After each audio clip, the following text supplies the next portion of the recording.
दाढ़ी बढ़ा के बड़ा गड़वले गलिया में हमरा सनम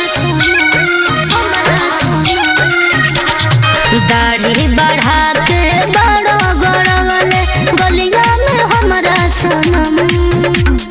पूछी भौजी कि कैसे चिराए काठी बताइब हम पूछी भौजी कि कैसे चिराए काठी बताइब हम कहती हो ओढ़नी से चिराइल खा जाई हो झूठे कसम कहती हो ओढ़नी से चिराइल खा जाई हो झूठे कसम ए सोना न त लगबू पिटाए अब ही में कर गरम ए जानू न त लगबू पिटाए अब ही में कर गरम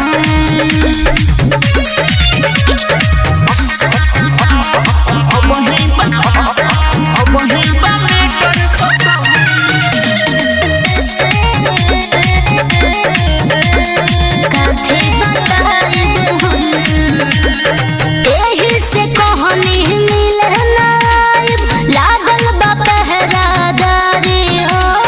कहिया ले चुमती फोटो ये सोना मनवा के रखती मारी हो बोला एही से कहनी मिले नाइब लागल बा पहरादारी हो कहिया ले चुमती फोटो ये सोना मनवा के रखती मारी हो देखली हित जदि भाई तो गोली मारी के कर दित खत्म देखली हित जदि भाई तो गोली मारी के कर दित खत्म पूछी भौजी कि कैसे चिराए काठी बताइब हम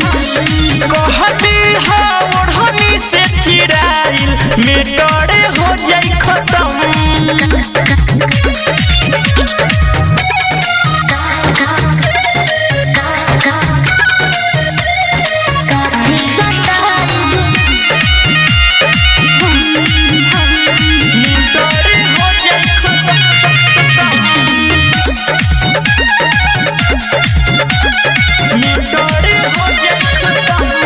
लड़का खोजाता शादी के हमारा हालत बादे में जो हो